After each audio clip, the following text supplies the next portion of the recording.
नमस्कार, मैं हूं माही सिंह और आप देख रहे हैं नेक्स्ट 9 न्यूज। आचार संहिता उल्लंघन के मामले में भीम आर्मी चीफ चंद्रशेखर ने कोर्ट में सरेंडर कर दिया है। वो कल दोपहर अपने समर्थकों के साथ कोर्ट परिसर पहुंचे और मुजफ्फरपुर नगर जनपद के रोहाना टोल प्लाजा से जिला में अलग अलग जनसभाओं के मामले में भीम आर्मी के संस्थापक चंद्रशेखर आजाद ने आचार संहिता उल्लंघन के मामले में कोर्ट में सरेंडर कर दिया है और उन्हें जमानत भी मिल गई है। 6 अप्रैल 2021 को चंद्रशेखर अपने साथियों के साथ रोहाना टोल प्लाजा से अलग अलग चुनावी जनसभा में शामिल हुए थे और उनके खिलाफ महामारी अधिनियम व धारा 144 बाद पंजीकृत कराया गया था और मंगलवार को उन्हें मुख्य न्यायिक मजिस्ट्रेट कविता अग्रवाल के समक्ष आत्मसमर्पण कर जमानत करा ली है। वैसे में चंद्रशेखर आजाद लगातार जनसभाएं रैलियां कर रहे हैं। आपको बता दें, कुछ दिन पहले वो कुशीनगर सीट पर स्वामी प्रसाद मौर्य को सपोर्ट करने पहुंचे और जहां पर भारी संख्या में लोग इकट्ठा हुए। उसके बाद कहीं ना कहीं चंद्रशेखर आजाद ने स्वामी प्रसाद मौर्य की जीत सुनिश्चित कर दी।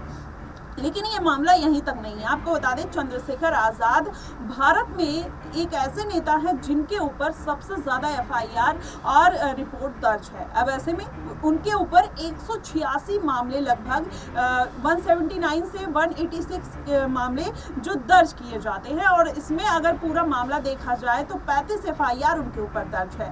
तो ये पूरा जो मामला निकल कर सामने आता है, चंद्रशेखर आजाद के ऊपर अगर सबसे संगीन मामला देखा जाए तो उनके ऊपर मर्डर करने का भी आरोप लगा है। तो ऐसे में ये तमाम तरीके के जो आरोप है चंद्रशेखर आजाद पर लगते हुए नजर आते हैं। वहीं अलग अलग पार्टी के नेताओं पर भी बहुत सारे आरोप लगे हैं। अजय राय जो पीएम मोदी के सामने खड़े हैं, उनके ऊपर भी 18 मुकदमे दर्ज हैं। तो ये सोचिए कि ये सोचने वाली बात है कि भारत के इतिहास में जो नेता जनता का प्रतिनिधित्व करने आते हैं, उनके ऊपर इतने सारे केसेस दर्ज होना कहीं ना कहीं आज के आइडियल के रूप में सामने नहीं आ सकते। आज के यूथ को किस तरीके से मोटिवेट करेंगे, ये भी सोचने वाली बात है।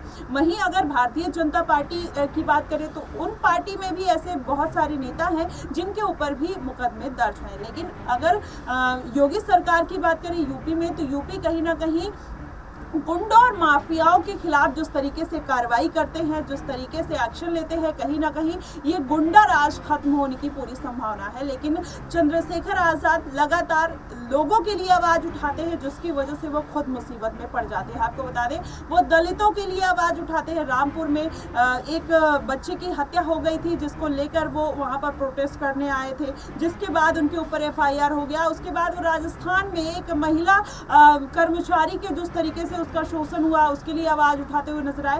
तो चंद्रशेखर आजाद कहीं ना कहीं जमीनी स्तर पर जाते हैं और लोगों के लिए सरकार से सवाल पूछते हैं, तो कहीं ना कहीं वो मुसीबत में भी पड़ते हुए नजर आते हैं। लेकिन वही बता दें, चंद्रशेखर आजाद 4 साल से जिस तरीके से भारत की या फिर अलग अलग स्टेट में जिस तरीके से जमीनी स्तर पर काम करते हुए नजर आ रहे हैं, माना यही जा रहा है कि आने वाले दिनों में चंद्रशेखर आजाद की जो नींव है इतनी मजबूत हो गई है कि आने वाले दिनों में किसी भी पार्टी के लिए वो बड़ा झटका बन सकते हैं। वहीं इस बार के चुनाव में अगर देख लिया जाए, कुशीनगर सीट पर जिस तरीके से स्वामी प्रसाद मौर्य को उन्होंने चुनाव प्रचार में सपोर्ट किया, आप बिहार की बात कर लीजिए, वहां पर हिना शहाब को जिस तरीके से सपोर्ट करते आए, पप्पू यादव को जिस तरीके से सपोर्ट किया, या इसके पहले वो अखिलेश यादव के साथ गठबंधन में जाना चाहते थे, इंडिया गठबंधन के साथ उनके अलायंस की खबरें आ रही थी। तो ऐसे में चंद्रशेखर आजाद की जो छवि है कहीं ना कहीं भारतीय राजनीति में एक अहम अब स्थान रखने वाली है और कहीं ना कहीं आने वाले दिनों में अगर नगीना सीट पर चंद्रशेखर आजाद को जीत मिल जाती है,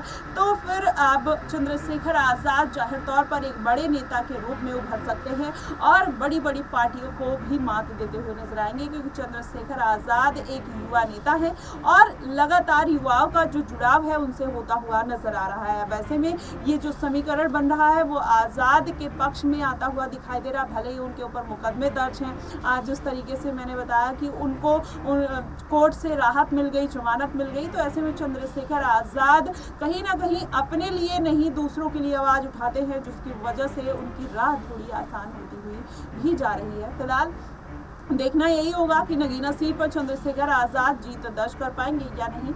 आपका इस पे क्या कहना है, आप हमें कमेंट बॉक्स में जरूर बताइएगा। फिलहाल के लिए बस इतना ही। देश और दुनिया की तमाम खबरों के लिए हमारे साथ बने रहिएगा नेक्स्ट 9 न्यूज पर।